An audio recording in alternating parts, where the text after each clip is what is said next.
salaamualeykum mbokk yi ñu nekk ci biir Sénégal ak ñoo xam ne ñu ngi ci bitim réew maa ngi nuyu ku nekk sa tur ak sa sant. Man la Lamine Cissé dama ñëwaat pour waxtaan ak yéen ci loo xam ne ñor na ma lool te yaakaar naa ni ñor na sénégalais yu bare ndax waxtaan bi dafa tegu ci benn ponk bu ñuy ne système et gouvernance en Afrique maanaam nu ñuy yilifee ñu nekk ci bopp réew mi nu ñuy yilifee ban yoon lañuy jël yilif ñu te yoon boobu yaakaar naa ni waxtaan bu amee ci wàllu politique surtout ñoo xam ne ay gëstukat lañu, journalistes yi, chroniqueurs yi ak ñoo xam ne sax ñu ngi yëngatu ci wàllu politique léeg-léeg dañuy wax système te dañu mel ni man rek ndax ñun tamit dañu nekk di jàng parce que politique bés bu nekk jàng la kon lu ñuy ne des analphabètes en politique man ca laa bokk tamit ndax di nga gis koo xam ne professeur d'université la analphabète bu màgg la ci wàllu politique parce que politique dafa laaj formation nga jàngat sa bopp nga xam ban taxawaay ngay mën a am ci sa réew nga xam taxawaay boobu ban njëriñ lay indi sa réew. di nga gis koo xam ne ndeysaan sàmmkat la nappkat la jàngul tubaab waaye xam-xam bu mu yor ci wàllu politique dafa jéggi dayoo ñoom souvent dañ leen di xeeb te pourtant ñoom ñoo am yoon boo xam ne bu ñu ko toppee dina doon njëriñ Sénégal waaye système bu ñuy wax dañ ko donn ñun ndax téeméeri at ak fanweer ak juróom-ñaari at ci ginnaaw tubaab yi yoo xam ne ñoom ñoo ëpp doole ci àddina ñoo toogoon Berlin dëkk bu ñu ne Berlin ñu paccoo àddina maanaam daanaka surtout Afrique dañu séddante ci Afrique dañu sédd Afrique français yi anglais yi portugais yi ñoo toog ñu ne nañu dem Afrique dara nekku fa nit ñi fa nekk sax yeewuñu amuñu cosaan amuñu aada ndax ñu mën a jël seen koom yi njëriñoo ko ñu mën a njëriñoo ci ñooñu ci ñi fa dëkk. La conférence de Berlin de 1885 pàccoo boobu jubluwuñu dara si lu dul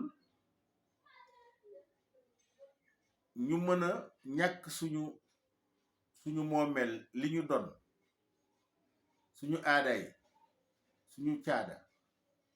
loo xam ne suñu maam yi bay nañu ko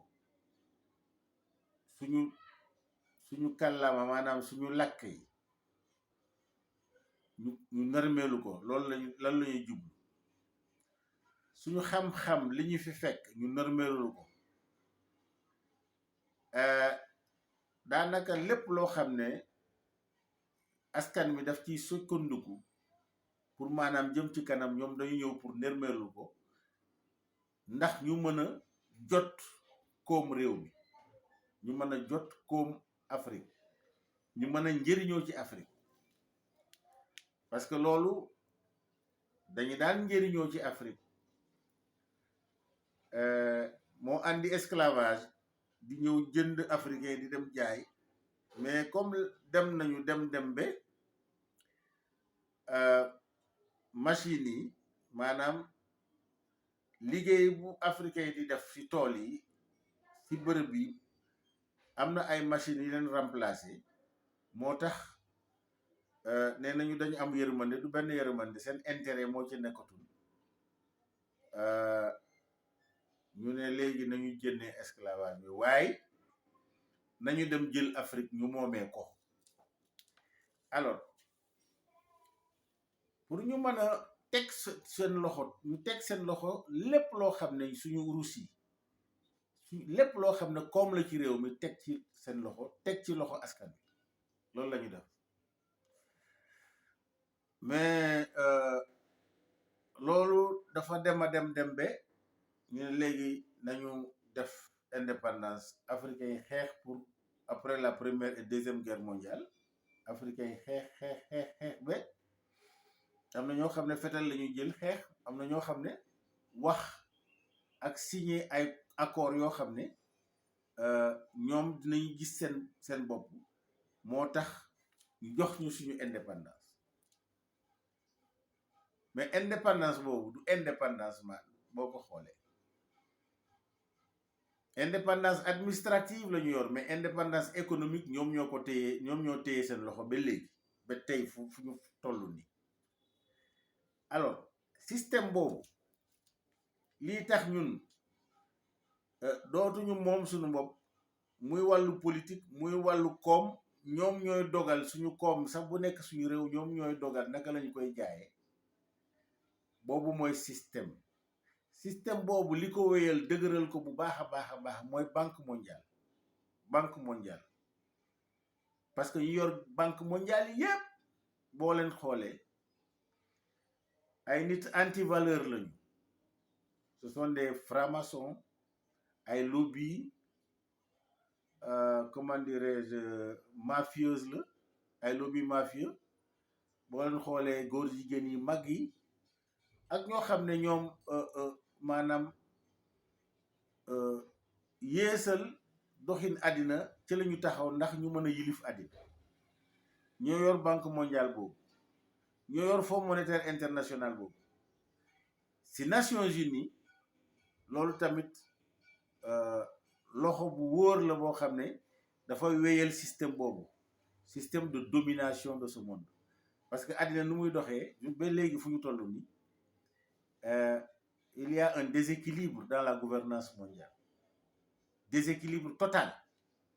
parce que Nations Unies bu ngeen gis ni bu dara xewee ci àddina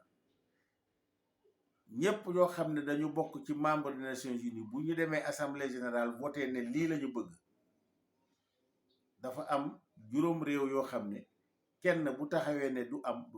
kon démocratie amul Nations Unies dictature moo am Nations Unies te dictature boobu ñu muy sondal ñooy dafay dimbale nootukat yi te sonnal ñu noot te ñuy noot àddina boo ko xaymee c'est plus de 90% des populations mondiales si nooteel la ñu nekk loolu la ñuy ne système alors donc damay gis souvent nit ñi dañuy yaakaar ne ñoo xam ne depuis indépendance ñoo nekk ci nguur gi ñoom ñooy système ñoom ay nit la système mandarga la boo xam ne dañ koy jël pour yilif du nit ñun ñëpp système bii la ñu jàngee parce que école tubaab la ñu demee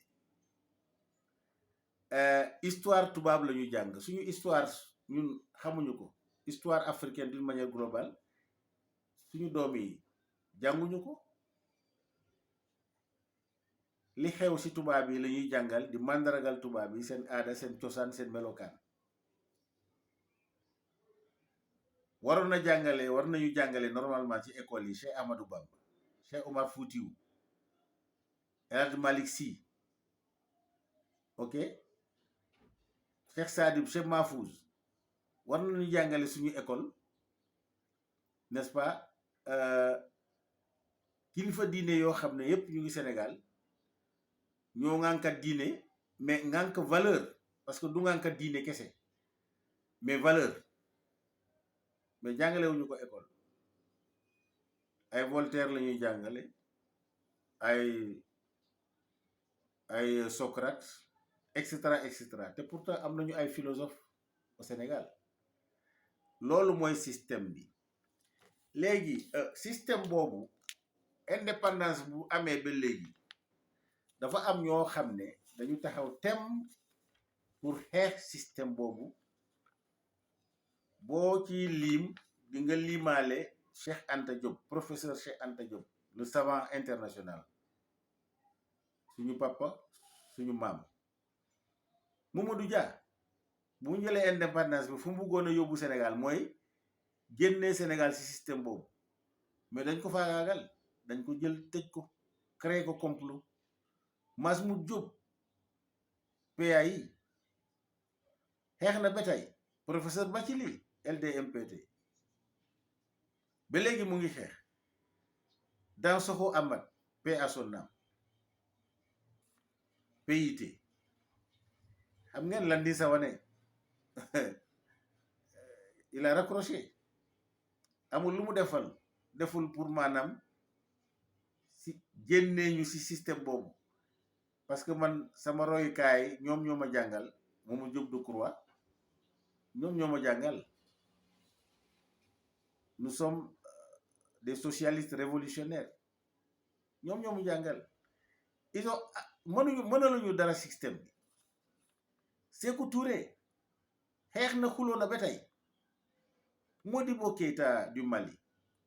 Thomas Sankara ku ñu mujjee rey, paix à leur âme, ñoom ñëpp xeex nañu ci système bi. Jerry Rawlings moom xeex na ci système bi, bàyyi Gaana ci loxo yu set, ñu ngi progresser, mais ba léegi système bi mu ngi fi. Kwame Nkrumah, vous voyez, les grands panafricanistes ñoo xam ne en Afrique jantu soo ñoom ñoo indi panafricanisme. alors donc boo gisee loolu après 60 ans ba léegi système boobu moo nekk di dox, système nooteel. maanaam les entreprises françaises ñu ngi dominer suñu économie, suñu or, suñu pétrole, suñu zircon, suñu géej, suñu suuf si, ñu koy ŋàcc di koy yóbbu, ñi koy njëriñoo. loolu mooy système bi. système du nit. alors moo tax Ousmane Sonko bu ñëwee si kuje politique bi muy xeex avec un projet et une orientation claire, ak discours boo xam ne dafa ne dañu war a nërmeerul, dañu war a daaneel système boobu, ñu mën a yëkkati suñu aada ak suñu caada ak suñu cosaan ak suñu melokaan en tant qu'Africain. ñu mën a moomee suñu bopp, la souveraineté économique et politique. ni ñuy doxalee suñu réew mi mu méngoo ak loo xam ne mooy méngoo ak li ñu nekk man. nous ne sommes pas des Français, nous sommes des Africains et Sénégalais de surcroît. boobu discours ànd naa ci, et je crois que bu ngeen nekkee nu ñun ci diaspora bi la ñu nekk en Afrique, Ousmane Sonko est très bien écouté et très bien suivi et très bien compris, parce que c'est le combat de la jeunesse africaine aujourd'hui. maanaam c'est de libérer politiquement et économiquement l'Afrique. kenn mënuñu ko teree fu mu ne nii. alors donc discours boobu, je crois que tous les panafricains, tous les partis de gauche au Sénégal, ñoo xam ne loolu moo leen yëkkati yoom di xeex ngir yàlla war nañu boolee seen doole ñu am jokkoo ak képp bépp force que ça soit le Pastef ak bépp force boo xam ne si loolu ngay liggéey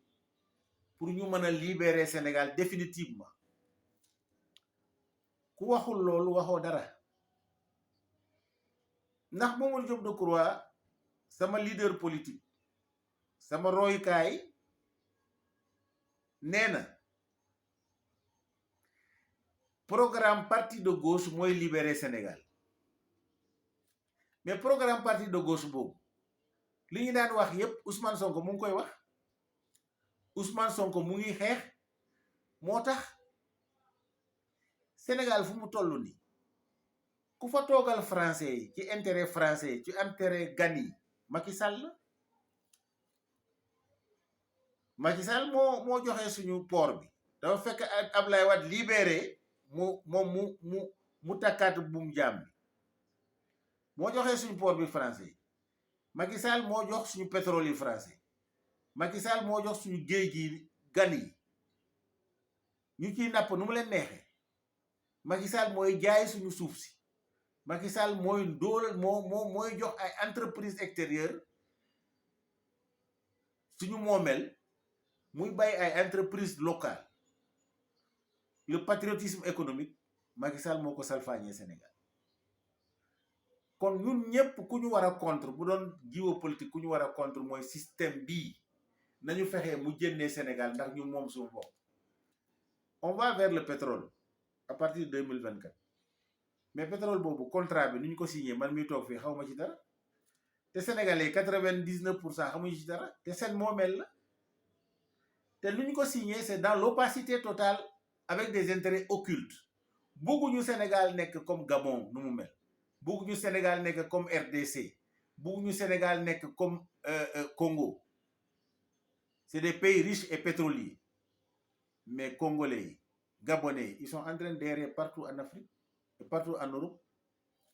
parce que seen koom bi njëriñu leen dañu am ay njiit yoo xam ne dañu jaay seen askan bi loolu mooy dëgg donc il faut que qu'on arrête d'instrumentaliser la justice, cette justice-là. Qu'on arrête d'instrumentaliser les forces de défense et de sécurité. Xam naa ni à la justice là les 90% wallahi ni ñuy jub lañu te bëgg nañu seen réew c'est des patriotes xam naa ni ci biir gendarmerie biir police 90% yi ñoom ñëpp révolutionnaire lañu dañu bëgg seen condition de vie changer parce que dañu bokk ci askan bi buy sonn ñoom tamit dañuy sonn ndax seen salaire matul seen taxawaay ils sont dans le sacrifice mais on les sacrifie ñoom ñooy garder ñoo xam ne dañuy détourner suñu milliards ñoom ñooy sécuriser ñoo xam ne chaque jour ñu ngi sàcc ñu ngi ciy teg bët mënuñ ci dara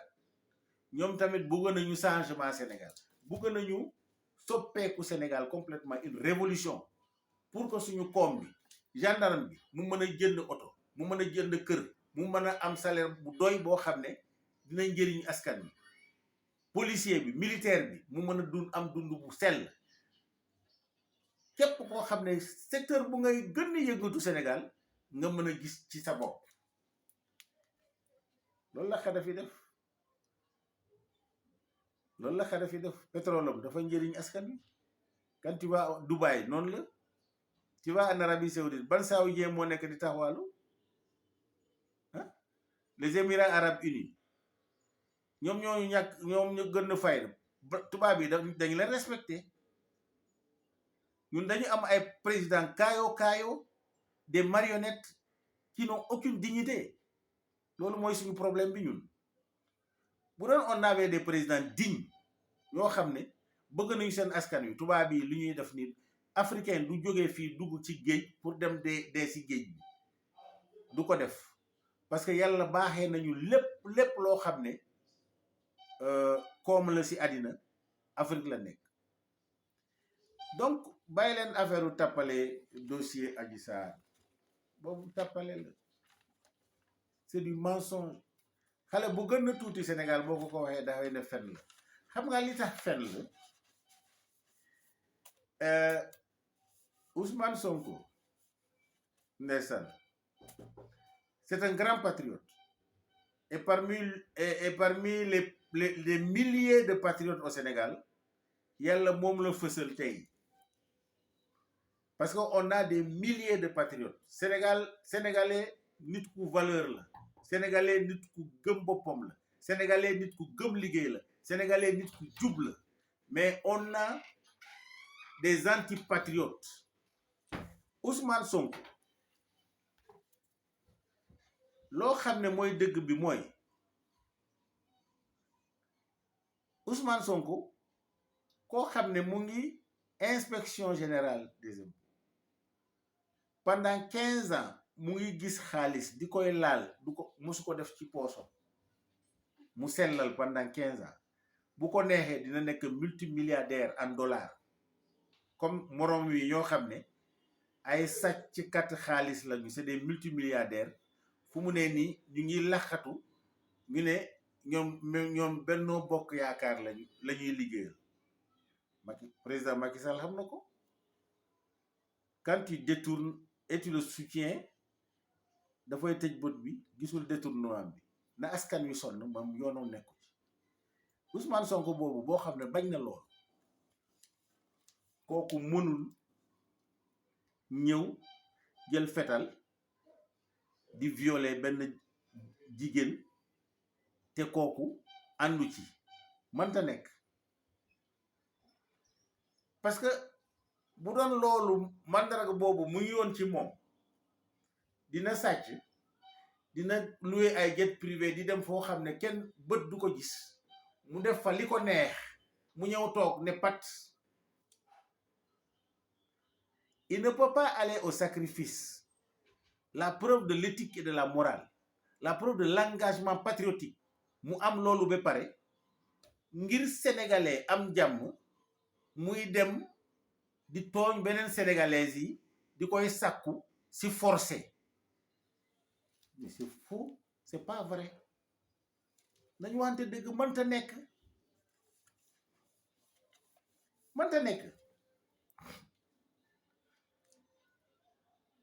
mënta nekk c'est un complot mal ficelé et un complot macha allah ndax yenn saay yàlla dafay jaarale ci safaan pour mandargal lii complot Adji Sarr dafa gën a jox doole Ousmane Sonko parce que xam nañu lu ñu def Karim Wade pour jénnee ko li ñuy def Khalifa Sall pour tere ko li ñuy def Bougane pour tere ko li ñuy def yeneen nit ñi yoo xam ne bu ñu taxawee ci kuje politique Macky Sall du ci am baat du ci am doole pour tere leen par des lois loolu la ñu bëgg a def Ousmane Sonko te du sotti bàyyi leen seen complot yi bàyyi leen force spéciale ngeen di téye nit di leen torturer di leen sonal nit ñi pour tout simplement faagaagal nit koo xam ne askan bi yépp presque 80% askan Sénégal d'accord nañu ci Ousmane Sonko donc il faut arrêter ça amul sénégalais boo xam ne boo ko laajee est-ce que da nga bëgg am moom sa bopp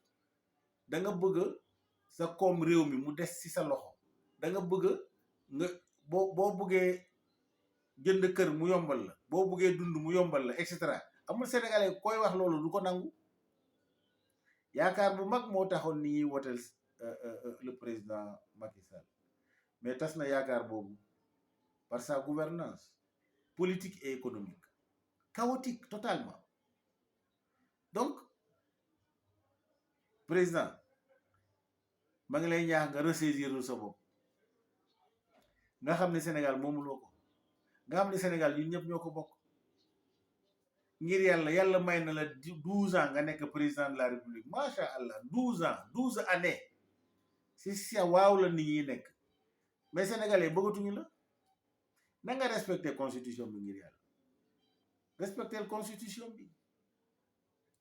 boo respecté wu les constitution bi li lay dal daf lay bett de ça va être catastrophique di nga dugal Sénégal si loo xam ne yow mi doo ko yaakaar. Alors donc je crois que loolu laa am li waxtaane di waxtaan tey ak mbokk yi di xamal ni ki dama bëgg a député yi ñu fal bu ñu demee assemblée nationale nañu xalaat seen diggante ak yàlla, nañu xalaat seen diggante ak askan bu leen fal. bu ñu demee assemblée nationale nañu xool nit ki fa man wa man ya'mal miskala jarratin xayran wa sharran yara. nañu xalaat loolu de. yàlla ordinateur am fu muy contrôler askan wi loolu sonalu ko sax. da yaakaar ne politique ñi ne politique yëfu àddina la hawla wala quwwata illa billah. allahu akbar. politicien mooy gaaw a dem safara, politicien mooy gaaw a dem ajana. parce que li ñu la dénk moomoo ko, askan wi moo ko moom. boo ko tegee ci yoon jaamu yàlla la di nga am ajana. boo ko tegulee ci yoon jaamu iblis la, iblis seytaan, di nga dem safara.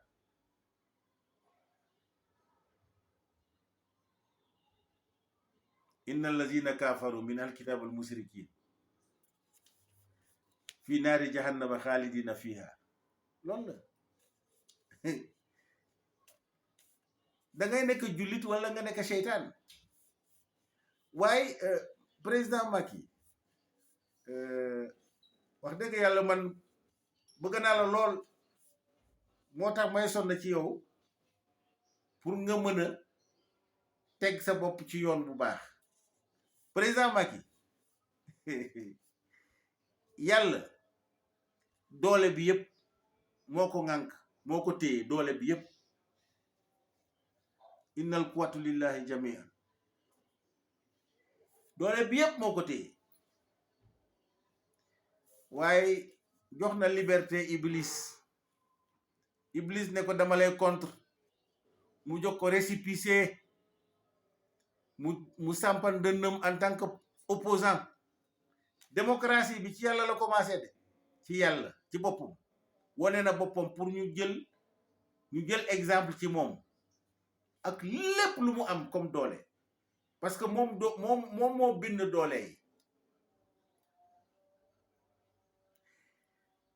mais jox na espace de liberté Satan. Satan ne ko daal damay am ay partisans,